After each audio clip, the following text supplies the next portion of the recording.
de la communauté des Chevaliers du Savoir, une nouvelle fable, la laitière et le pot au lait. Perrette, sur sa tête ayant un pot au lait, bien posé sur un coussinet, prétendait arriver sans encombre à la ville. Légère et court-vêtue, elle allait à grands pas, ayant mis ce jour-là pour être plus agile, cotillon simple et souliers plats. Notre laitière ainsi troussée comptait déjà dans sa pensée tout le prix de son lait en employant l'argent, acheter un son d'œuf, faisait triple couvée.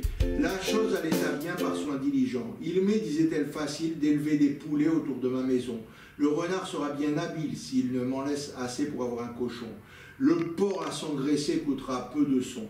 Il était quand je lus de grosseur raisonnable, j'aurai le revendant de l'argent bel et bon, et qui m'empêchera de mettre en notre étable, vu le prix dont il est une vache et son veau, que je verrai sauter en milieu du troupeau. Perrette là-dessus saute aussi transportée, le lait tombe. Adieu, veau, vache, cochon, couvé. La dame de ses biens, quittant d'un œil Marie, sa fortune ainsi répandue, va s'excuser à son mari. En grand danger d'être battue, le récit en farce en fut fait. On l'appela le pot au lait. Quel esprit ne bat la campagne? Qui ne fait château en Espagne? Picrocole, Pyrrhus, la laitière, enfin tous, autant les sages que les fous. Chacun songe en veillant. Il n'est rien de plus doux, une flatteuse erreur emporte alors nos âmes. Tout le bien du monde est à nous, tous les honneurs, toutes les femmes. Quand je suis seul, je fais au plus brave un défi. Je m'écarte, je vais détrôner le Sophie.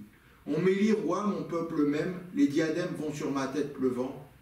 Quelque accident fait-il que je rentre en moi-même? Je suis gros gens comme devant. En fait, tout ça pour vous dire surtout, ne vendez pas la peau de l'ours. Et faites attention à ce que vous faites aussi. Si vous êtes en train de faire quelque chose, ne soyez pas distrait dans votre tâche, cette tâche surtout si un peu comme on le voit là, vous rapportez des choses.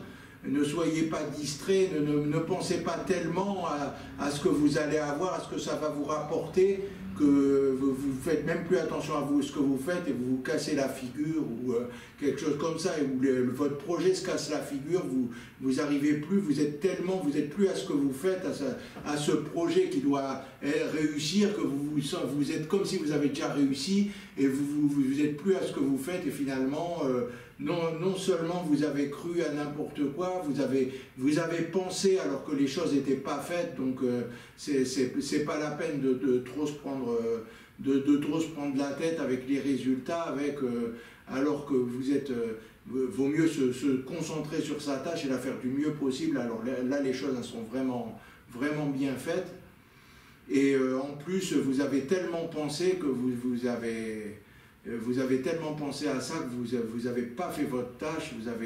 vous êtes complètement embrouillé et rien ne va. Votre tâche a été mal faite alors que c'était peut-être assez facile à faire dans ce cas-là, et vous avez tout perdu et peut-être vous aurez des sales conséquences.